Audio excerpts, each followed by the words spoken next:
সালামু আলাইকুম। Breaking news ladies and gentleman, এবং শুধু ব্রেকিং নিউজ না, আমি যদি বলি যে এটা একটা সিরিয়াস নিউজ আমাদের যে সবার জন্য সেটা, এবং ইরান ইসরায়েল যুদ্ধ নিয়ে লেটেস্ট আপডেট হলো প্রেসিডেন্ট ট্রাম্প যে ব্লকেড সৃষ্টি করেছিলেন বা মানে দিয়েছিলেন US government on Hormuz, strait of Hormuz, সেটা উনি মানে ব্লকেডটা তুলে নিচ্ছেন এবং তুলে নেওয়ার ঘোষণা দিয়েছেন। এবং সেই সাথে আপনার ফ্রিডম অপারেশন ফ্রিডম প্রজেক্ট, যেটাকে আমরা বলি সেম থিং, এটাও বন্ধ করার ঘোষণা দিয়েছেন প্রেসিডেন্ট ট্রাম্প। এবং এখানে একটা জিনিস আমি বলে রাখি, সেটা হচ্ছে এবং যুদ্ধ বন্ধের মানে বন্ধ হওয়ার মোটামুটি একটা সম্ভাবনা মানে তৈরি হয়েছে।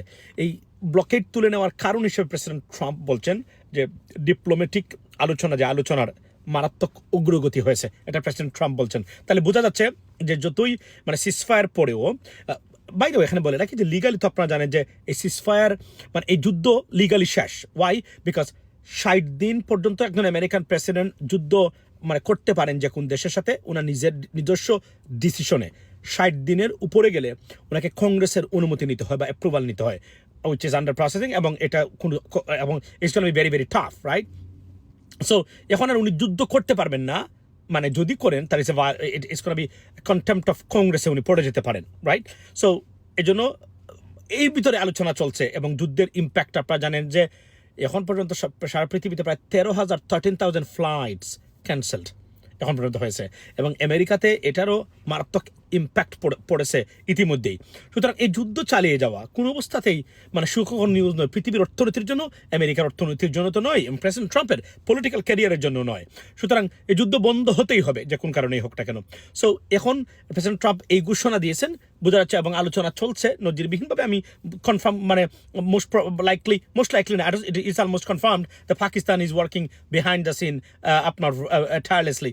সো এটা হচ্ছে সবচেয়ে গ্রেটেস্ট নিউজ আপনার এই যুদ্ধ মানে এখন পর্যন্ত খবর, এবং যদি হয় আমাদের সবার জন্য ভালো, কারণ আমাদের শান্তির জন্য। তবে মোটামুটি এটাই কনফার্ম যে ইরানিয়ান এই সরকার বা রেজিম, আপনি যাই বলেন না কেন, তারা টিকে গেলেন হয়তোবা ইরানের সাথে। এবং ওয়ান পেজ এখন এই মুহূর্তে যে আলোচনা হচ্ছে, ওয়ান পেজের যে দাবিগুলো প্রেসিডেন্ট মানে আমেরিকার, সেই দাবি নিয়ে আলোচনা হচ্ছে, এবং এটা 2 পেজ থেকে 1 পেজে চলে আসছে এখন পর্যন্ত।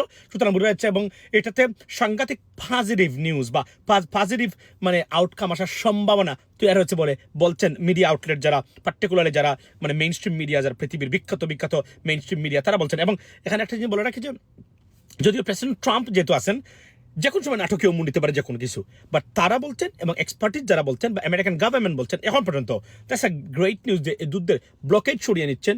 এখানে মোটামুটি ইরানের জয়, ডেফিনেটলি ইরান তারা আবার তাদের হরমুজ দখলে মানে তারাই দখলে রেখেছেন এবং আবারও নেবেন নিশ্চয়ই। এই বিষয়েও একটা গুরুত্বপূর্ণ আলোচনা হচ্ছে, এবং এই বিষয়ে একটা কার্যকর এবং স্থায়ী সমাধানের পথেই এগুচ্ছেন তারা। That's a great news for the entire world, ladies and gentleman.